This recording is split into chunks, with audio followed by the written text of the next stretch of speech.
All right. Hopefully this will work. So we'll get this one.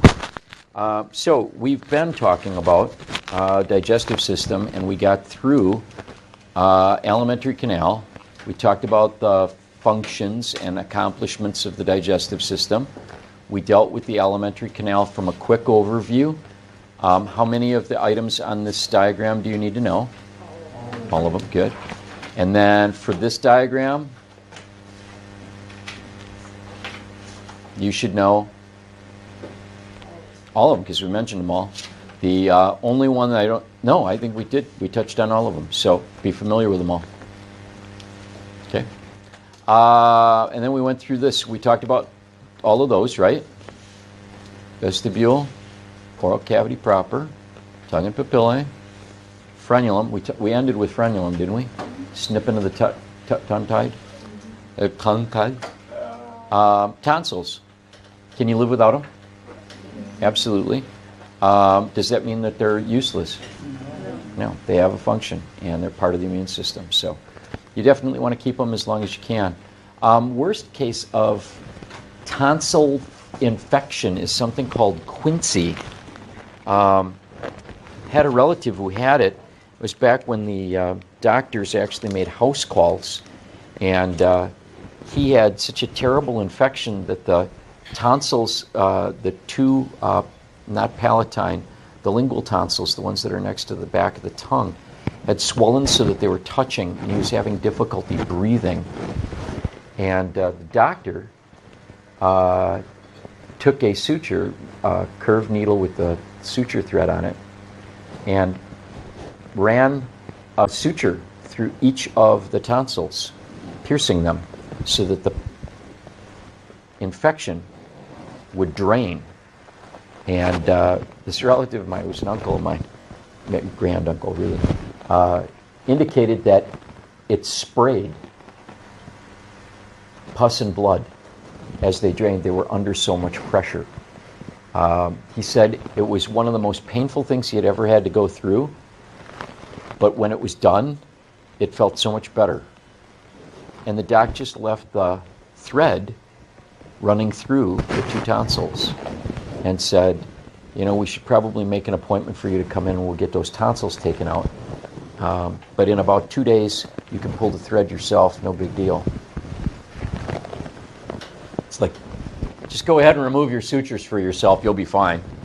I still, you know, you think back to those days, it's almost barbaric, you know. The odd thing was, his body healed, and he never had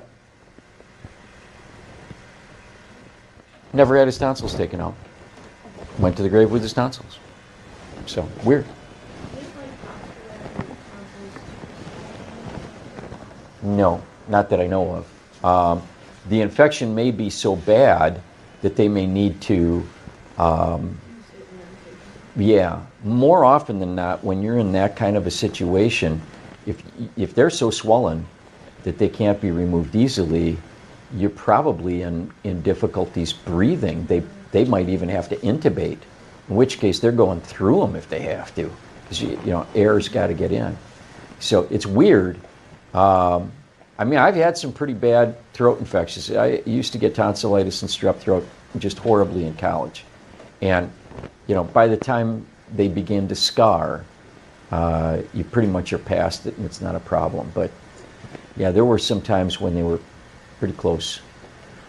When I had to come home from college because I was so sick that freshman year, it was not pleasant. Yeah, not pleasant. All right, questions? No, I still have them. They're big. I mean, I should take a picture of them because you can actually see them. I have to flex a little bit, but with a little bit of movement of the muscles in the back, you can actually see the lingual tonsils. They're fairly good size. The palatine tonsils are visible a little bit too. So, all right, pharynx we talked about. Another word for pharynx starts with the letter T. Throat, good. 3 parts we know. An esophagus. This is the interesting thing about the esophagus. We got to throw this term in. Muscularis externa. So what is the muscularis externa? The external muscles. The muscles that are in the walls of the esophagus that do peristalsis for swallowing. So, boy, you're really having trouble today. Poor little thing. All right, so what's the actual opening that goes all the way from your mouth down to your stomach? The actual tube is called the lumen, which is why I've got this slide in your packet. So, how many layers of muscularis externa?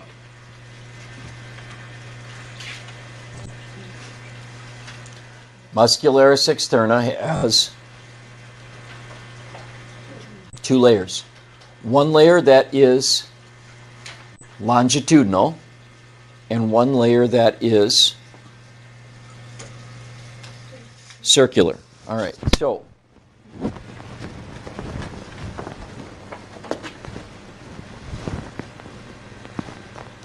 one layer of muscles runs like this. So if you were to peel them back, you'd see long muscle fibers that would run the length of the esophagus. How would the circular ones go? Around in bands. So all the way from top to bottom. So these can squeeze like this. Those would be my circular muscles. And then I can also squeeze down the length. The entire length can actually shrink and collapse or move. So I can create a muscle contraction that ripples or rolls all the way from the top to the bottom. That seemingly rolling rhythm that runs from the top to the bottom is what we call, starts with a P, peristalsis. So peristalsis is actually caused by the muscularis externa. Now, we do have another layer of muscle that's just longitudinal, that's actually in between this layer of submucosae and the actual layer of mucosae. So this is submucosae, this is mucosae. So there is a little bit of yet one more layer that can constrict. This layer helps to control the diameter of the lumen itself. So this area here that's open, that opening, the hollow part of the shaft, that's the lumen. Okay? And in fact, lumen is a term that we see with a lot of the digestive system. The lumen would be the empty tube-like opening that runs the length. Okay?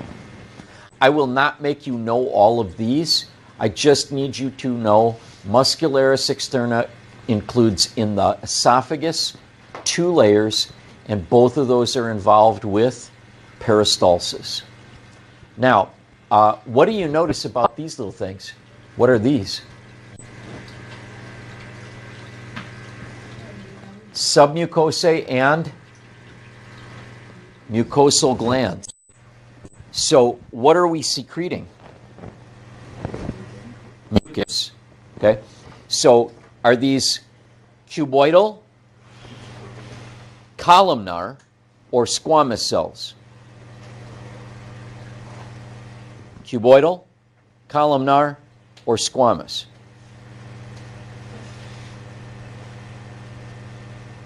Mucosae.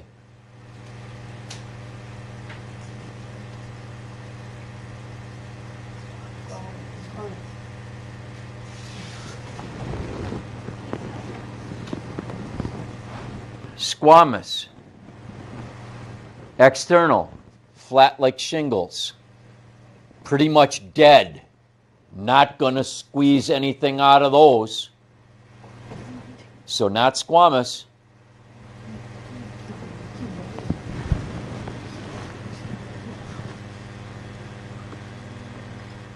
Kidneys do a lot of uremic excretion. Cuboidal. Mucosae. Columnar. So these are a lot of columnar cells. In fact, some of them are pseudostratified. They almost look like they're multiple layers, and some of them have got little hairs on the top of them. Those are the ones that are closest to our trachea and breathing area. Once you start getting into the lower portion of the esophagus, it's all columnar. And it's there to secrete mucus. Why mucus? Mucus is going to act as a what? Lubricant.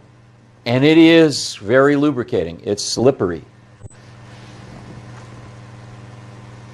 I've got a good friend who's in our handbell choir who had a rather interesting experience.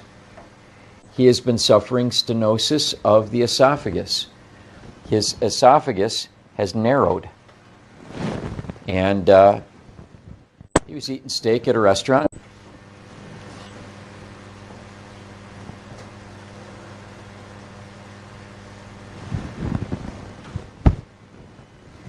Didn't feel like it went all the way down. Took a big glass of water, big schluck of water. He could feel the water go down, and then a few seconds later, it was coming back up. Started to get a little panicky. It's like nothing's going down. So he took a couple more bites of food. Not getting better. So he went home. And within a very short period of time, all he was doing was spitting. His mouth was literally pouring out mucus. Because what wasn't going down? Anything. He had a chunk of steak that was blocking his esophageal lumen. And the muscle was cramped around it. It wasn't going anywhere. It wasn't going to come up. It wasn't going to go down. So he thought, well, maybe it'll solve itself overnight. Woke up in a pool of drool and realized something is really wrong and went to the emergency room.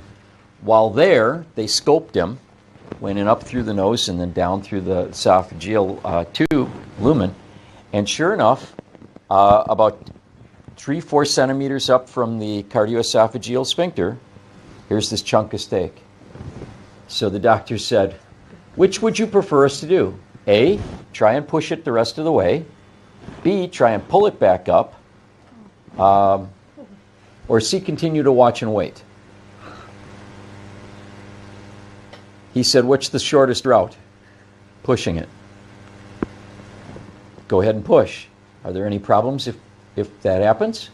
Yes, we could tear the esophageal lining. He decided to go with the push because it was only a few centimeters to the gate. If it would have been further up, he was thinking maybe pulling would be a good idea. They'd hook it and try and lift it. They did do a little bit of, they actually set a balloon down and stretched the area nearby, and then they pushed, and it went through. So then they did a series of stretching exercises with a balloon and inflated it and really stretched that area out. And he's been pretty good ever since. Now, my mother-in-law, who's suffering from Parkinson's, has to be very aware that she has a similar situation that can occur. And twice when we've been there, she's gotten food caught. And I was acutely aware that we needed to be seeing a doctor if it didn't pass. We were fortunate in both situations. We got her up and moving, and just shifting and moving and drinking a little bit of soda, the bubbly action actually helps to get around the food. In both cases, we've gotten it to let go, and she's been okay. But just buckets of drool, because all of that saliva that's meant to go down, the body is even realizing we have a problem, put more lubricant in. It gets to be pretty scary. And the saliva is ultra thick. It's super, super slippery. And this happens anytime people, choke or gag. Individuals who, and maybe you've had this occasion where you swallow wrong and you start coughing because you got something kind of caught in there. Even before you throw up, how many of you have ever noticed prior to throwing up, reversing the peristaltic thing, you get this kind of like thick mucousy stuff that starts coming out. You sit there and you're spitting and you're spitting. Part of that is because those mucosal glands are just secreting like crazy to coat that entire tube and make it as slick as possible. So saliva actually functions in two ways. The stuff that you secrete from your salivary glands helps to begin digestion, but it also acts as lubricant, followed by all of the mucus that's secreted to allow for better swallowing. Okay? Pretty much. This is actually full size over here. So you're talking from here to right about here. So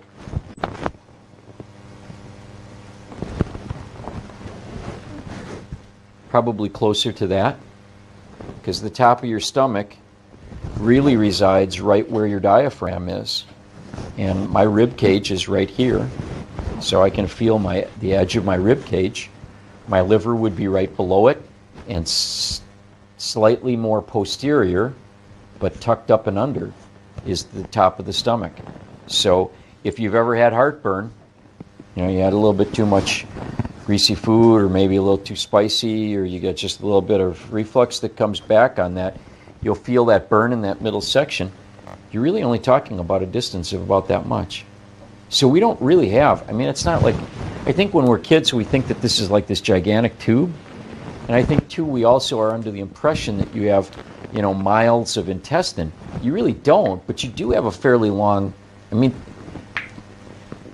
entire digestive line is about 35, 40 feet long, right?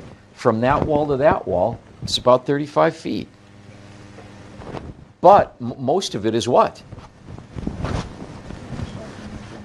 Yeah, all bunched and wound up very neatly, very tightly, but it's in there.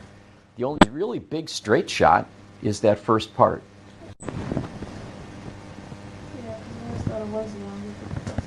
Yeah, yeah.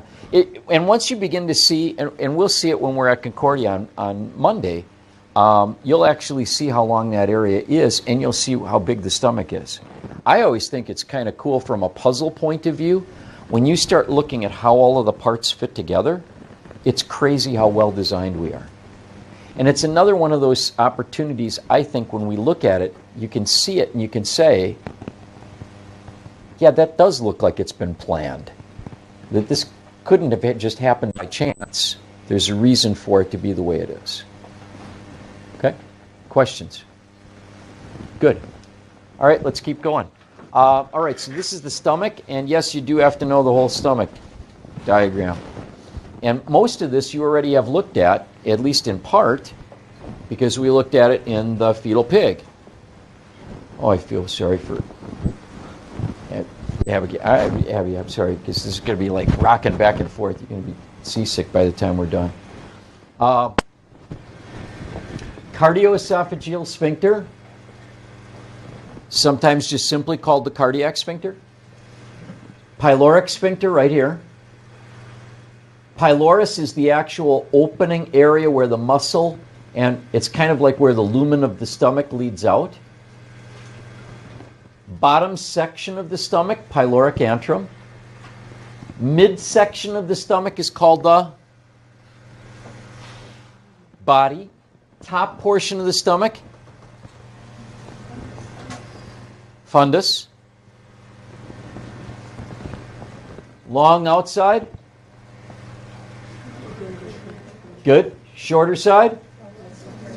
Okay. And all of these weird little folds. Rugae. Okay, so these folds are the rugae. Now, in this diagram, you can see the muscularis externa. What's different about the muscularis externa of the stomach? It's layered. It's layered in the esophagus too. In this case, I got 3 layers. In the esophagus, I only have 2. So in this case, I've got a longitudinal layer, a circular layer, and an oblique layer. So your stomach can not only squeeze like this, it can not only squeeze like this, it can also squeeze on an angle. So you have the ability to twist that stomach back and forth, because you need to be able to do what to your food? It has to be completely turned to liquid or as close to it as possible. Hey, God's blessings. See you tomorrow. Don't forget. Where's the practical? Fetal Pig Practica.